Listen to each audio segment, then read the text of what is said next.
आज हम भिन्नों के लिए आकृति बनाना सीखते हैं। भिन्न को हम आकृति के रूप में, चित्र के रूप में किस तरह से प्रदर्शित करेंगे, यह हम आज की कक्षा में सीखेंगे। और यहाँ कुछ भिन्न हैं और इनके लिए हमें आकृतियाँ बनानी है। तो आकृति बनाते समय हमें यह ध्यान में रखना बहुत जरूरी है कि आकृतियाँ ऐसी हो जिसे हमें बराबर बराबर बांटते बने। मतलब हमें इस तरह की कोई आकृति नहीं बनानी है। हमें ऐसी आकृतियां बनानी है जो सरल हो और दूसरी उसे बराबर बांटने में कठिनाई ना हो, आसानी से हम उसे बराबर बराबर भागों में बांट सकें। ठीक है, तो हमारे पास एक भिन्न है, जैसे कि 1/4। ठीक है, यह एक भिन्न है 1/4 और इसके लिए हमें आकृति बनानी है। तो आकृति बनाते समय सबसे पहले हमारा ध्यान हर की ओर जाना चाहिए। हमने कोई आकृति बना लिया या कोई इकाई बना लिया, हमने एक इकाई है। अब हम हर को देखते हैं। हर में कितना है? यहाँ 4। मतलब हमें इस इकाई के, आकृति के 4 हिस्से करने हैं और 4 ऐसे हिस्से, कैसे? बराबर हिस्से।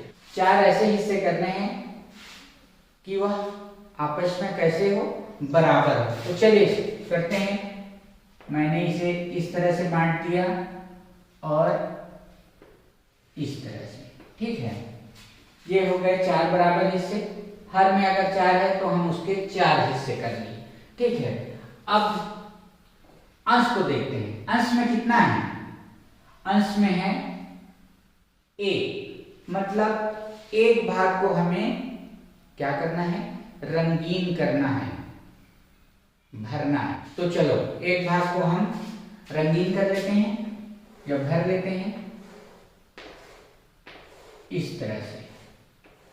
तो यह हो गया, हम कहेंगे इस भाग को 1/4। 1/4 भाग इसके रंगीन।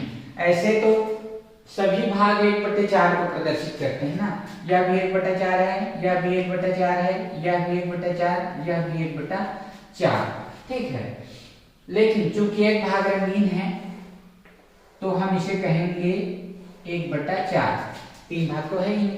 मतलब हमने कोई एक ऐसा इकाई लिया जिसमें से, जिसके हमने 4 टुकड़े किए, 4 बराबर टुकड़े किए और उन 4 बराबर टुकड़ों में से एक भाग हमने रखा। ठीक है, आगे चलते हैं 2/3। तो 2/3 के लिए भी हमें आकृति बनानी है। तो कोई सरल आकृति बनाते हैं इस तरह से। यह हो गया एक आकृति, इकाई।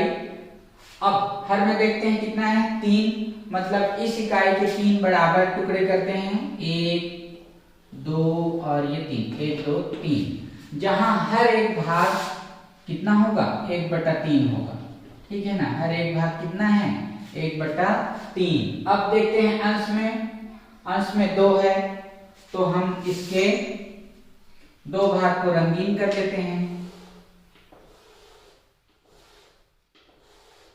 और यह 1/3 मिलकर हो गया 2/3। ठीक है, तो यह हो गया 2/3। आगे चलते हैं 3/4। अगला आकृति है हमारे पास 3/4। 3/4 के लिए भी हम आकृति बना लेते हैं। ध्यान रखिए, एकदम सरल आकृति बनाइए। यह आकृति हो गया। अब हर में कितना है? 4। तो इस आकृति के, इस इकाई के हम 4 बराबर टुकड़े करते हैं। तो चलिए बांट लेते हैं 4 टुकड़ों में। 1, 2 और यह 3 और 4। 1, 2, 3, 4। 4 टुकड़े हो गए। जहां हर एक भाग कहलाएगा 1/4, 1/4, 1/4 और यह भी 1/4। अब ऊपर में कितना है? अंश में है 3। मतलब 3 भाग को हमें रंगीन करना है। 3 भाग को हम रंगीन कर लेते हैं और ये तीनों भाग मिलके बन गए 1, 2, 3, 3/4। तो यह हो गया 3/4। 4। आगे चलते हैं 1/2। अब कोई आकृति बनाते हैं, चलो गोला बना लेते हैं इसके लिए। ठीक है, अब हर में कितना है 2, तो इसको 2 बराबर भागों में बांटते हैं।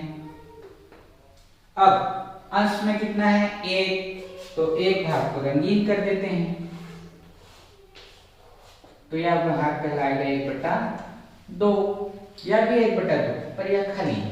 ठीक है, हमारे पास केवल है 1/2। अब चलते हैं 1/3 की ओर। तो 1/3 के लिए भी आकृति बना लेते हैं। ज्यादातर हम चतुर्भुज बनाएं तो आसानी होगी। अब हर में कितना है 3, तो इसके हम 3 बराबर हिस्से करते हैं, टुकड़े करते हैं।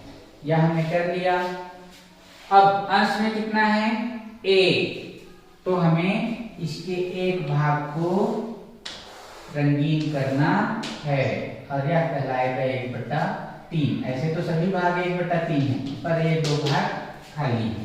ठीक है, फिर आगे चलते हैं 4/5।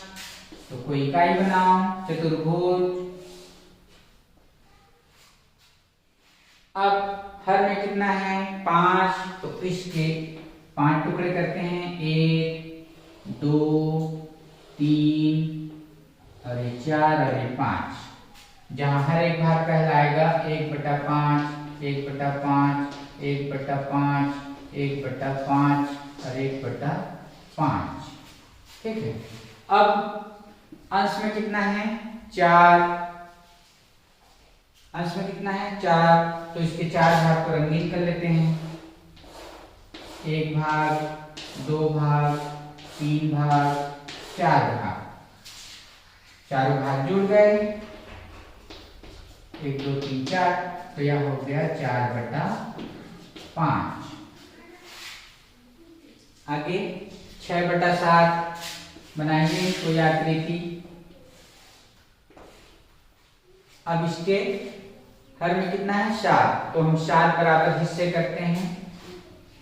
1, 2, 3, 4, 5, 6 और 7, जहां एक हर भाग कहलाएगा 1/7, 1/7, 1/7, 1/7, 1/7, 1/7, 1/7। अब कितना है अंश में 6, तो इसके 6 भाग को रंगीन करना है। 1, 2, 3, 4, 5, 6, तो यह 6 भाग भी जुड़ जाएगा। तो कितना हो गया यह 6/7। ठीक है, आगे 2/5। तो 2/5 के लिए भी हम आकृति बनाते हैं। इस तरह से एक इकाई लेंगे। अब देखते हैं हर में कितना है 5, तो इसको 5 बराबर टुकड़ों में बांटते हैं। 1, 2, 3 और 4 और 5, जहां हर भाग कहलाएगा 1/5। ठीक है, अब अंश को देखते हैं। अंश में कितना है 2, मतलब 2 भाग रंगीन होगा, ये दोनों भाग जुड़ जाएंगे और ये कहलाएगा 2/5। तो ऐसे और भी आप भिन्न ले सकते हैं, और भिन्नों के लिए आप आकृति बना सकते हैं। ध्यान रखिए, जब हम आकृति बनाएं तो वह सरल आकृति हो, जिसे हम बराबर बराबर टुकड़ों में बांट सकें।